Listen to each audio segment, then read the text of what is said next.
Assalamualaikum warahmatullahi wabarakatuh. Salam Indonesia, Horas Medan, dan salam ahoy. Selamat pagi Anda semua. Semoga dalam keadaan sehat selalu.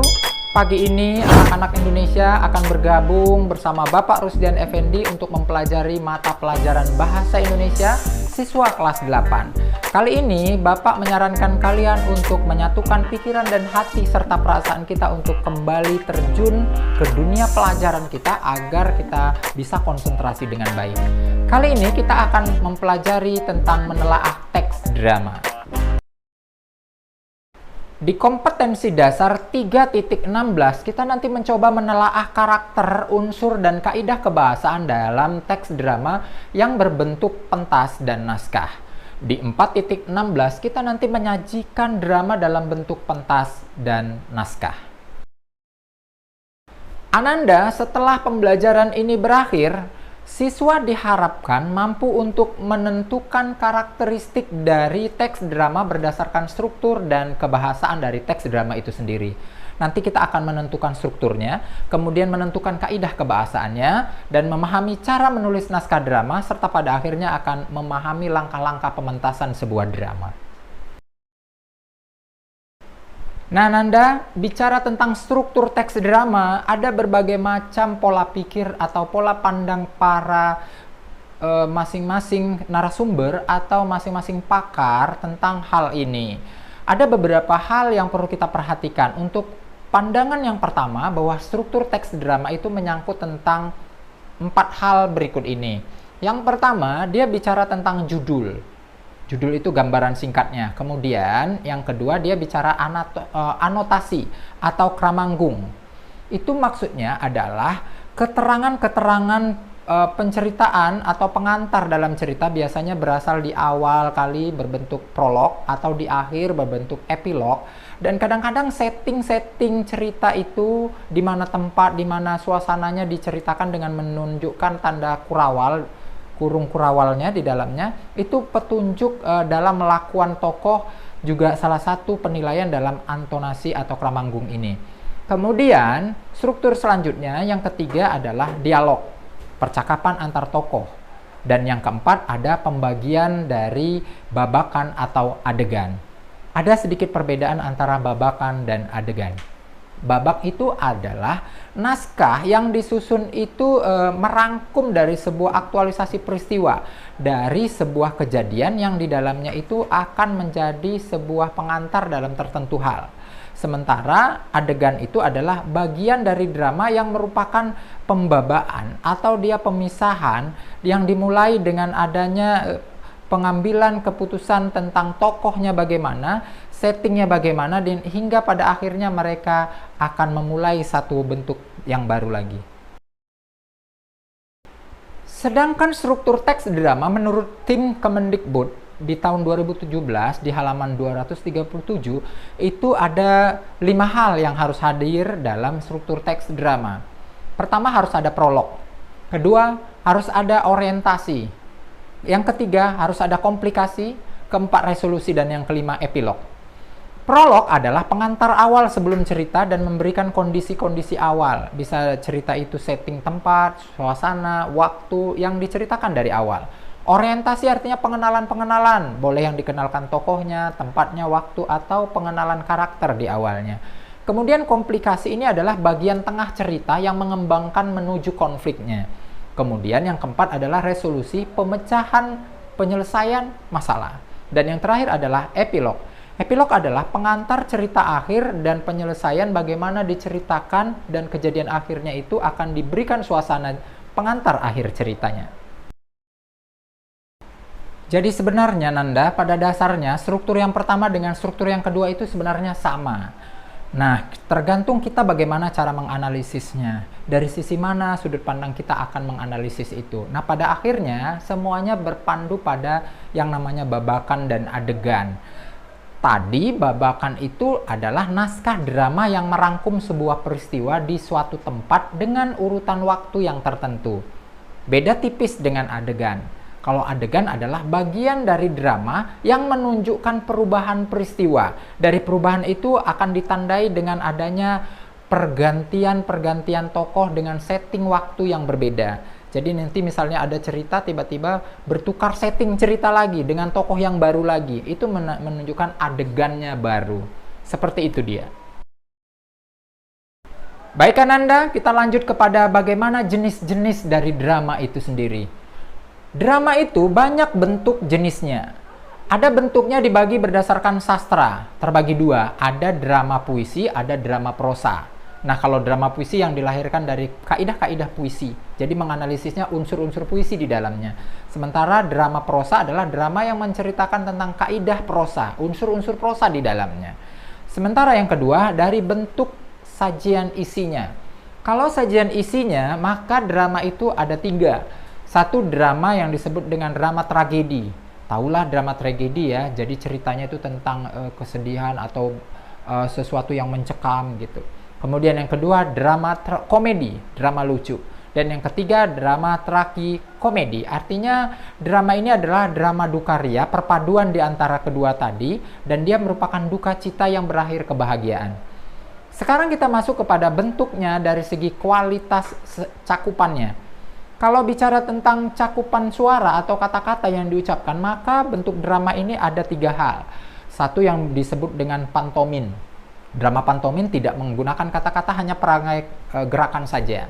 Kemudian mini kata. Kalau mini kata, kata-katanya singkat, jadi dia tidak banyak berbicara.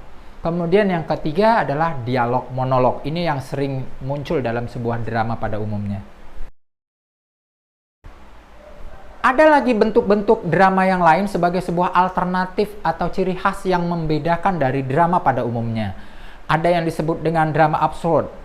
Drama ini biasanya menghasilkan konvensi, kesepakatan yang di luar dari pengabaian alur. Jadi dia keluar dari kebiasaan alur tadi. Ada alur maju, mundur, dan campuran. Dia keluar dari kebiasaan-kebiasaan itu.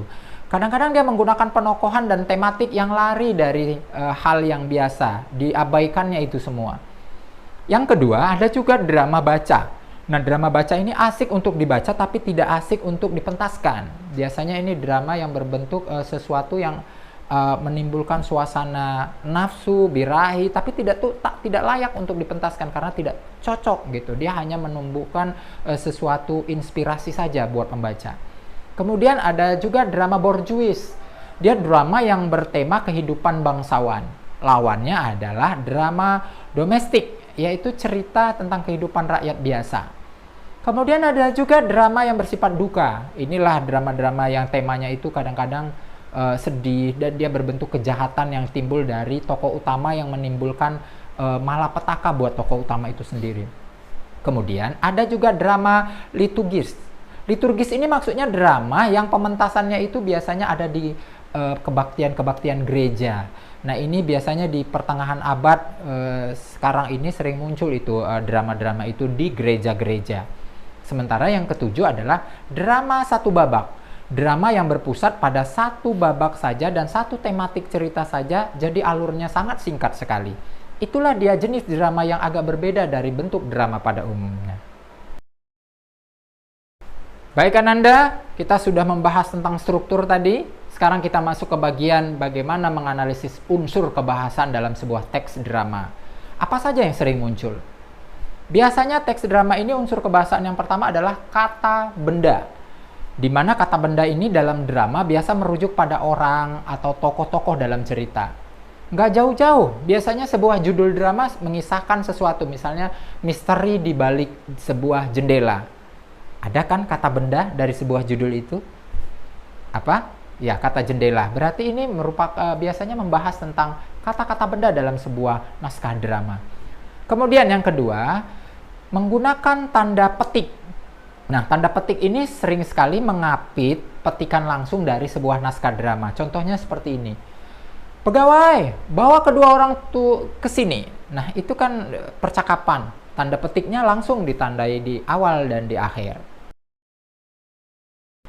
Yang ketiga adalah tanda kurung.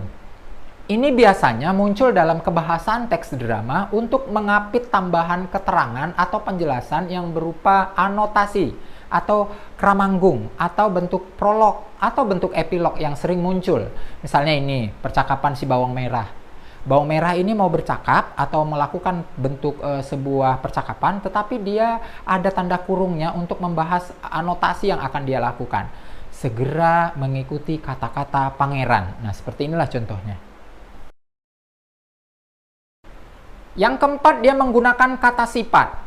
Dalam drama, kata sifat ini menunjukkan watak, menunjukkan juga emosi yang muncul dari masing-masing tokoh. Kadang-kadang memunculkan juga keadaan objek yang ada di sekitarnya atau keadaan objek dari para tokoh-tokoh itu. Dia memunculkan dengan menggunakan kata sifat. Jahat, baik, pemalu, marah, sedih, dan lain sebagainya. Yang kelima adalah dialog yang mengungkapkan ekspresi tokoh. Kita sudah ketahui bahwa dialog adalah percakapan antara tokoh yang menunjukkan emosi atau sifat tokoh tersebut. Nah, dalam sebuah dialog itu adalah sebuah percakapan yang langsung muncul. Misalnya bawang merah, pada saat dia menunjukkan sifat-sifat pembawaan dan perawaannya dengan menggunakan tanda kurawal, tiba-tiba datang menoyor bawang putih, lalu menjatuhkan makanannya. Langsung ada dialog. Ini beresin ya. Nah, pada kata-kata itu, itulah dia bentuk dialog dari si bawang merah. Ananda, dalam sebuah drama, kita harus bisa bagaimana menyajikan drama itu baik dalam bentuk pentas maupun dalam bentuk naskah. Kalau kita dalam sebuah drama akan ingin menyusun sebuah naskah itu, maka langkah-langkah menyusun teks naskah itu harus terinci dan tersusun dengan baik agar naskah itu baik dan bagus jadinya. Nah, yang pertama, langkah-langkah menyusun teks drama itu yang pertama tadi adalah tentukan dulu temanya. Apa yang mau kita angkat cerita itu? Kemudian, tentukan dulu permasalahannya itu apa dari tema yang ada. Misalnya temanya tentang pencurian gitu. Apa ya masalahnya? Oh, masalahnya ada anak yang orang tuanya kurang mampu, tiba-tiba dia karena terdesak perekonomian dia mencuri, tetapi nggak jadi. Karena apa? Karena ada penampakan-penampakan misalnya di dalam itu. Nah, itu permasalahan yang muncul dalam peristiwa itu. Kemudian, yang ketiga, tentukan tokohnya. Siapa yang akan kita antarkan cerita itu? Ada tokoh utamanya, ada tokoh tambahannya. Kemudian yang keempat, tentukan dulu bagaimana penyelesaian masalah akhirnya. Agar cerita itu landingnya baik gitu. Dan yang kelima, susun kerangka teks itu berdasarkan struktur drama yang sudah kita bahas sebelumnya. Jangan lupa ada masalahnya, ada klimaksnya, ada sampai nanti ke penyelesaian ceritanya. Dan kembangkan kerangka teks itu menjadi sebuah naskah drama yang baik. Oke? Pasti bisa. Sekarang kita masuk bagaimana cara menyajikan pementasan drama. Pementasan drama harus dipersiapkan dulu banyak hal yang di dalamnya. Karena komponen-komponen pementasan itu banyak sekali. Agar komponen pementasan itu bisa maksimal dengan baik, ada beberapa langkah pementasan drama yang harus kita perhatikan. Pertama, siapkan dulu naskahnya. Kalau naskah sudah selesai, maka langkah selanjutnya adalah tentukan siapa pemainnya. Siapa yang mau memerankan, bagaimana alurnya. Kemudian aktor yang disajikan ini kita kasih tahu dulu apa yang harus dia perankan. Agar sinkronisasi berhubungan antara naskah dengan aktor sesuai dengan karakternya. Kemudian tentukan siapa sutradaranya agar dialah yang berperan untuk memandu jalan agar cerita ini berkonsep dengan baik. Kemudian tentukan juga siapa penata riasnya. Kemudian penata busananya atau kostumnya siapa. Tentukan pula siapa penata panggungnya agar panggung itu mempunyai setting yang baik. Kemudian tentukan juga tim penata lampunya agar suasana yang timbul itu sesuai pencahayaannya masing-masing berdasarkan setting tempatnya. Kemudian penataan suara yang disampaikan. Ini juga harus menjadi perhatian sangat karena apa? Volume suara itu berhubungan dengan sound system yang ada. Nah, selanjutnya kita menentukan siapa sih tim yang untuk menarik penonton agar penonton itu bisa dengan cepat mau ikut apa pementasan drama itu. Nah, apa yang perlu disiapkan di dalam ini? Tim-tim yang untuk menarik penonton ini biasanya mempersiapkan tiket. Kemudian siapkan juga bentuk-bentuk apa namanya itu? Poster ya. Poster yang disediakan supaya dia orang tertarik dan pengumuman-pengumuman penting yang ada. Maksudnya disiarkan melalui radio atau televisi atau iklan atau Facebook dan lain sebagainya, itu supaya tim itu lebih kuat lagi. Kemudian yang terakhir, buatlah jadwal latihan bersama agar pementasan ini lebih baik lagi dan berkualitas. Oke. Baik Ananda, demikian tadi pembelajaran kita tentang bagaimana cara kita menelaah sebuah teks naskah drama. Mudah-mudahan bermanfaat kepada kita semua dan ini menjadi bentuk sugesti kita untuk belajar drama dengan baik lagi. Selamat menyaksikan untuk pelajaran kita selanjutnya. Bapak tutup akhir kali ini. Assalamualaikum warahmatullahi wabarakatuh. Salam Indonesia, Horas Medan, dan salam Ahoy.